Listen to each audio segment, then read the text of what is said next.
नमस्कार। आज पटना के रेड वेलवेट होटल में लोकप्रिय समता पार्टी का उद्घाटन हुआ, इसकी इनॉग्रेशन हुई, इसकी ओपनिंग हुई, ग्रैंड ओपनिंग हुई।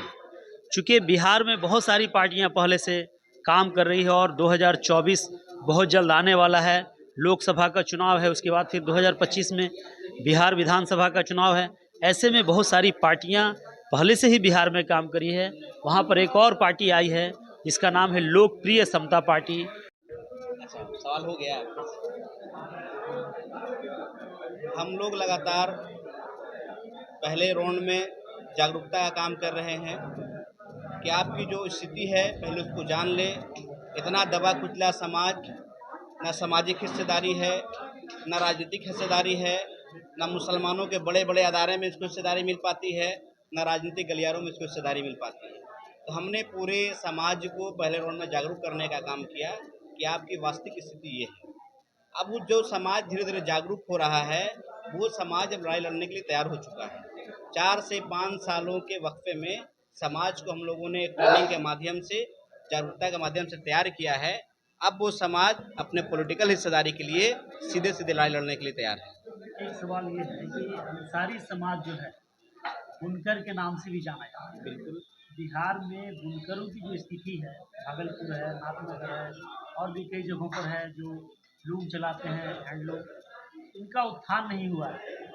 तो इसके उत्थान के लिए आपकी पार्टी जो है लोकप्रिय समता पार्टी, भी आप गठन किए हैं और आप अंसारी समाज से हैं, इसके उत्थान के लिए आप क्या करें? देखिए, हम लोग लगातार ये बात कहते आ रहे हैं, कोई भी बिजनेस हो या किसी चीज़ कारोबार हो, तभी आप सक्सेसफुली चला पाएंगे जब आपको पॉलिटिकल हिस्सेदारी होगा।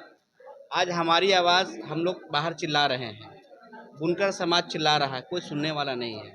लेकिन जब किसी बुनकर का बेटा किसी सदन में सदस्य होगा और जब वहाँ से आवाज़ उठाएगा कि हमारे समाज की हालत है, तो सुनी भी जाएगी और उस पर कमेटी भी गठन होगा और उसका जो स्थिति, आर्थिक स्थिति है, उस पर कहीं ना कहीं सुधार भी होगा।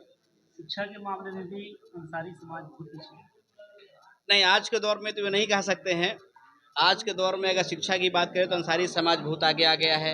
आज अंसारी के बच्चा IAS IPS, इसरो से लेके हर जगह आप देख सकते हैं। एक ही चीज़ में पीछे, वो है राजनीति। जिस दिन राजनीति में ये समाज आगे आ गया, ओवरऑल डेवलपमेंट इस समाज का हो जाएगा। तो वसीम नैयर अंसारी साहब लोकप्रिय समता पार्टी के राष्ट्रीय अध्यक्ष हैं। उन्होंने अंसारी समाज से हैं और अंसारी के उत्थान के बारे में इन्होंने खुलकर कहा कि अगर एक अंसारी समाज का बेटा राजनीति में आ गया, लोकसभा विधानसभा में आ गया, तो उसकी आवाज़ को बुलंद कर सकता है और ये मौका अंसारी समाज को कहीं ना कहीं देना चाहिए। क्या है लोकप्रियता, जनता को ये देने वाले, हम इनसे जानने की कोशिश करते हैं। हमारे साथ है धीरू शर्मा जी, जो बिहार प्रदेश के प्रभारी हैं, अध्यक्ष हैं। बताइए धीरू साहब, क्या है आपकी पार्टी में कुछ नया, जनता आप तरफ आकर्षित हो, क्योंकि पहले से ही इतनी पार्टियां रन कर रही है। जी, सबसे पहले आपको धन्यवाद।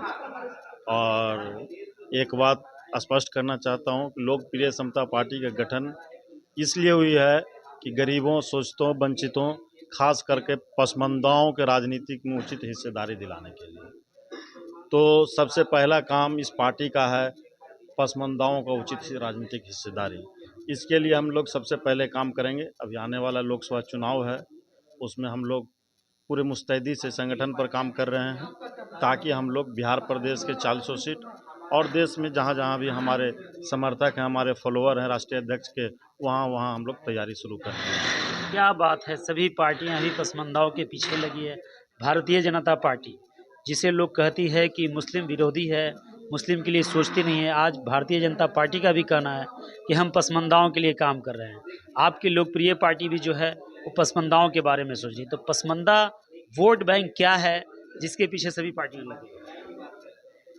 पसमानदा वोट बैंक को तो दूसरी तरफ से देखिए। सबसे पहला बात ये देखिए कि कोई भी आदमी, कोई भी विचारधारा, कोई भी राजनीतिक पार्टी उसी को न मजबूत करेगी जो कमज़ोर होगा। अभी बिहार की स्थिति को हम लोग जाने तो खास करके अंसारी पूरे चारों सदन में आउट है। तो हम लोग, हमारे जो राष्ट्रीय अध्यक्ष हैं, वो अंसारी महापंचायत चलाते थे, 5 वर्षों तक बहुत मेहनत किए हैं और उसके बाद विभिन्न क्षेत्रों में दौरा किए, जहां देखे कि आबादी तो इनकी यहाँ पर 50% है। वोट का 50% एक ही जाति की आबादी है, लेकिन वहाँ से विधायक नहीं बन पाता है। इसलिए नहीं बन पाता है कि कोई भी पार्टी जो है उसको टिकट ही नहीं देती है। तो ऐसे परिस्थिति में हमारे राष्ट्रीय अध्यक्ष को यह महसूस हुआ, यह सोचने में मजबूरी हो गई कि अपनी पार्टी बनाएंगे और पसमानदाओं को उचित हिस्सेदारी दिलाएंगे। सर ये बताइए आप कि आपकी पार्टी क्या अंसारी को कहाँ तक आगे ले जाने में कामयाब हो पाई? हम लोग की लोकप्रिय समता पार्टी पसमानदा की पार्टी है, अंसारियों की पार्टी है। क्या सिर्फ अंसारी के लिए आप काम? नहीं जी नहीं, हम लोग सभी धर्मों का, यहाँ जितने गरीबों, अति पिछड़ा, जितने भी कुचले दबे कुचले लोगों, सभी को मतलब सम्मान होगी। जहाँ पे अन्याय होगा वहाँ पे न्याय की बात होगी। ये लोकप्रिय समता पार्टी का ये संकल्प है। हमारे राष्ट्रीय सभी राजनीतिक पार्टियां तो इसी तरह से बोलती है। आपकी पार्टी में कि नया कुछ क्या है? हमारे पार्टी में सबसे बड़ा नया चीज़ है कि आप अगर देखिएगा कि लोकप्रिय समता पार्टी जो पसमानदा बेस पार्टी, जो बिहार की पहली पार्टी है, जो खासकर मुस्लिम एक समाज के बल पे एक पार्टी बनाई गई। जैसे आप मुकेश सहनी जी का देखिएगा, सहनी की अलग पार्टी है, मांझी की अलग पार्टी है, कुशवाहा की अलग पार्टी है, पासवान की अलग पार्टी है, दीगर कई जातियों का अलग अलग पार्टी है। लेकिन सबसे ख़ास बात है कि बिहार में पहली ऐसी पार्टी है जो पसमानदाओं, गरीबों, वंचितों को लड़ाई लड़ रहा है। लेकिन ये मुस्लिम समाज में एक बेस पार्टी है, अंसारियों की पार्टी है, क्योंकि ये पार्टी बनाने का दरकार ये जो सेकुलर माइंड के जो लोग थे, जैसे राजद, कांग्रेस, जेडीयू, इन लोगों ने मजबूर किया हम लोग को कि हम लोग का एक नया पार्टी का गठन करना पड़ा। वरना अगर ये लोग हम लोग को हिस्सेदारी देते राजनीति में तो हम लोग को दरकार नहीं था। जैसे आज जिस तरह पहले सलीम परवेज जा रहे थे, अली नवाज अंसारी जा रहे थे, कई अंसारी लोग मंत्री हुआ करते थे, तो ये लड़ाई कभी आवाज़ कभी उठी नहीं है। लेकिन ये लोगों ने क्या किया कि बीजेपी का डर दिखा सबसे बड़ा चीज़ है कि हम लोग को इतना डर दिखाया गया बीजेपी का। जैसे मान लो कि बीजेपी रहेगा तो हम लोग का नस्तो नाबूद खत्म हो जाएगा। 14 से तो बीजेपी की सरकार है, इसीलिए आप पार्टी बना लिए। हाँ, ये डर दिखा कर हमारा वोट बैंक का जो इस्तेमाल हो रहा है, और ये जो मैसेज है पूरे बिहार में कि मुसलमान जो है राजद और जदयू का गुलाम वोटर है, हम इस मानसिकता को अपने समाज के बच्चों से, उनके माइंड से निकालने वाले हैं।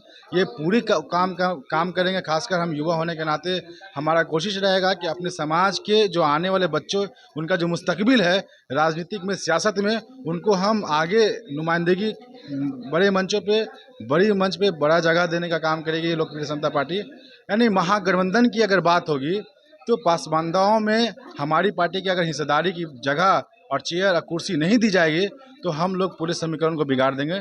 और हम लोग अपनी पार्टी, जिस तरह आप 1939-38 में अब्दुल कयूम अंसारी जब चुनाव लड़ने की बात की कहे थे कांग्रेस से, तो कुछ लोगों ने कहा था कि ये लोग भी चुनाव लड़ेंगे, लेकिन वो नई पार्टी बनाए और 7 विधायक को सदन में लेकर गए थे। तो वो फिर दौड़ लेकर हमारे नेता वसीम अंसारी ने पहल किया बिहार में। 1938 के बाद ये 2023 में फिर नई जंग की शुरुआत है। इन लोग हमारी पार्टी को, हमारे समाज को जगह नहीं दे रहे, तो हम लोगों ने पार्टी बनाया। और मुझे यकीन है पूरे समाज के लोगों को, वोटरों पे, बुद्धिजीवी अपने समाज के वंचितों को, गरीबों से, कि फिर ये पार्टी जिस तरह अब्दुल कयूम अंसारी 7 विधानसभा लेके गए थे, और एलएसपी जो है अपनी पार्टी जो है, ये भी सदन में अपनी मजबूती नुमाइंदगी पेश करेगी। और मुझे पूरा यकीन है। नफीस आलम, पटना जिला। अंसारी आप भी? हाँ, बिल्कुल अंसारी हैं। और ये बताइए सर, क्या आपकी पार्टी, चूँकि आप बिहार के अध्यक्ष हैं, खंड खंड में बटेगी? जैसे कि बहुत सारी पार्टियां जो है, जैसा कि उन्होंने भी कहा, सहनी अलग बना रहे हैं, पसवान अलग बना रहे हैं, ये अलग बना रहे हैं, तो उसी तरह से अंसारी का अलग हो गया, एलएसपी किसी और का अलग, किसी ऐसी ही होगा राजनीति जो हमारा संविधान है उसी अनुसार न चलेंगे। संविधान में हमारे यहाँ लोकतंत्र में यह खुली छूट है कि कोई भी व्यक्ति जिन्हें लगे कि हमको राजनीतिक हिस्सेदारी नहीं मिल रही है, वो अपनी पार्टी बना सकते हैं और मजबूती से जनता के बीच में जा सकते हैं। ठीक, आप कोई बोलना चाहिए? जी, हमारे बस यही कहना है कि 3 तारीख को पार्टी का लॉन्चिंग है। आप लोग सभी का मैं अंतिम है कि आप सब लोग यहाँ आएँ और पार्टी को मजबूत हाथों बनाएं। कहाँ लॉन्चिंग? कहाँ? पटना रविंद्र भवन में। जी, रविंद्र भवन। जी, रविंद्र भवन जी। क्या नाम है आपका? शहाबुद्दीन जी। आपका सर? धीरू शर्मा। तो देखिए, शहाबुद्दीन साहब, धीरू शर्मा साहब, और आप सर? नफीस आलम साहब। इन लोगों ने, ये लोग पार्टी के एक सिपाही हैं, एक कर्मठ हैं, पार्टी को आगे ले जाने के लिए अपनी पूरी ताकत को झोंकने के लिए तैयार हैं कि एलएसपी जो है वो इस भीड़ में हम कुछ अलग करके दिखाएं और 2024 का चुनाव जहां तक संभव हो हम जीतने की पूरी कोशिश करें, क्योंकि इनका एक एजेंडा है। अंसारी जो समाज के एक अलग थलग हैं उनको हम एकजुट करने की प्रयास करें। मैं आदम परवेज़, आप तक देश की आवाज़ के लिए, पटना से।